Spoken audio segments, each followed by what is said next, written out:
संसद के इसी सत्र में one nation one election bill होगा पेश। कानून मंत्री अर्जुन राम मेघवाल सोमवार को लोकसभा में पेश करेंगे बिल। सूत्रों के मुताबिक बिल को चर्चा के लिए संयुक्त संसदीय समिति जेपीसी भेजा जाएगा। एक देश एक चुनाव पर बनी कोविंद कमेटी ने मार्च 2024 में सरकार को सौंपी थी रिपोर्ट। लोकसभा में संविधान पर चर्चा का आज दूसरा दिन। पीएम मोदी आज शाम 4 बजे देंगे चर्चा का जवाब। लोकसभा में नेता प्रतिपक्ष राहुल गांधी आज संविधान पर बोलेंगे। दोपहर करीब 2 बजे करेंगे संबोधित। संविधान पर चर्चा के पहले दिन टीएमसी सांसद महुआ मोइत्रा ने जज लोहिया की मौत का जिक्र किया। लोकसभा में इससे मचा हंगामा। केंद्रीय मंत्री किरण रिजिजू ने महुआ मोइत्रा के खिलाफ उचित संसदीय कार्रवाई की दी चेतावनी। हाईकोर्ट की तरफ से सुलझाए गए मामलों को उठाने का लगाया आरोप। अखिलेश यादव का सरकार पर अटैक। कहा, मस्जिद के नीचे मंदिर खोजने वाले शांति नहीं चाहते, ये लोग तानाशाही की ओर बढ़ रहे हैं। अखिलेश यादव ने आरोप लगाया कि सरकार ने मुसलमानों को दूसरे दर्जे का नागरिक बनाया।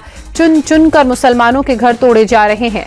राहुल गांधी ने बहन प्रियंका गांधी के भाषण की तारीफ करते हुए कहा, ये मेरे पहले भाषण से बेहतर था। तेलुगु सुपरस्टार अल्लू अर्जुन आज सुबह चंचलगुड़ा सेंट्रल जेल से रिहा हुए। कल हाईकोर्ट से अंतरिम जमानत के बावजूद जेल में गुजारनी पड़ी रात। अल्लू अर्जुन की कल रिहाई नहीं हुई। अल्लू अर्जुन के वकील अशोक रेड्डी के मुताबिक बेल ऑर्डर की कॉपी मिलने के बावजूद जेल प्रशासन ने कल उन्हें रिहा नहीं किया। हाईकोर्ट से जमानत मिलने के बाद अल्लू अर्जुन के पिता अल्लू अरविंद भी देर रात पहुंचे जेल। भारी तादाद में फैंस की भीड़ जेल के बाहर हो गई जमा।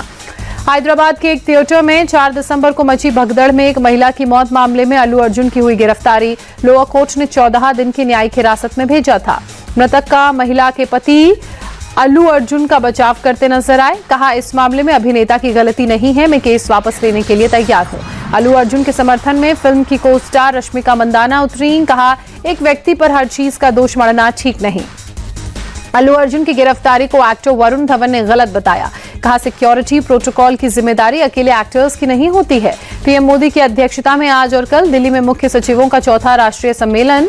केंद्र और राज्य सरकारों के बीच साझेदारी बढ़ाने पर होगी चर्चा। 15 दिसंबर को होगा महाराष्ट्र कैबिनेट का विस्तार। नागपुर में होगा महाराष्ट्र कैबिनेट का विस्तार। महायुति के 30 मंत्री हो सकते हैं कैबिनेट में शामिल।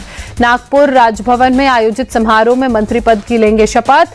विधानसभा का शीतकालीन सत्र 16 दिसंबर से होगा शुरू।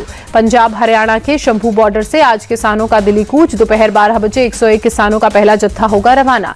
किसानों के दिल्ली मार्च के चलते अंबाला के कुछ हिस्सों में मोबाइल इंटरनेट सेवा बंद। अपनी मांगों को लेकर दिल्ली कूच पर अड़े किसान। किसान नेता सरवर सिंह पंढेर के मुताबिक किसान अब आर पार की लड़ाई के मूड में। सरकार से करना चाहते हैं बात, लेकिन सरकार नहीं है तैयार।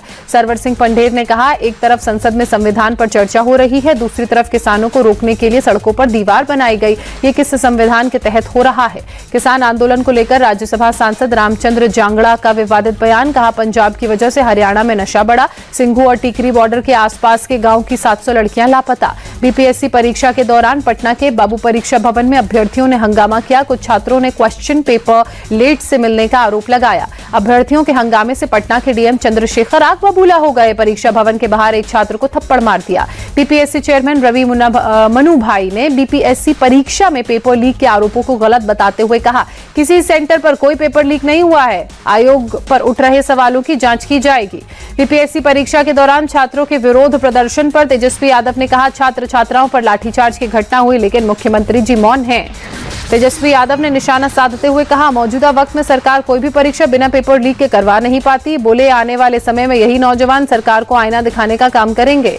बिहार के जहानाबाद समाहरणालय में हंगामा हुआ। एडीएम ने कथित बीजेपी नेता राकेश कुमार पर सरकारी काम में बाधा डालने और बदतमीजी का केस दर्ज करवाया। दिल्ली सरकार में मंत्री सौरभ भारद्वाज ने केंद्र सरकार पर हमला बोला। कहा, केंद्र सरकार कहती है कि हम विश्वगुरु बन गए हैं, दूसरी तरफ स्कूलों को बार बार बम की धमकियां मिल रही हैं। निशाना साधते हुए सौरभ भारद्वाज ने पूछा, क्या दिल्ली की सुरक्षा के लिए जिम्मेदार सरकार बेकार है? सीरिया से निकाले गए 4 भारतीय नागरिक दिल्ली पहुंचे। बोले, देश लौटकर अच्छा लग रहा है, दूतावास ने बहुत मदद की।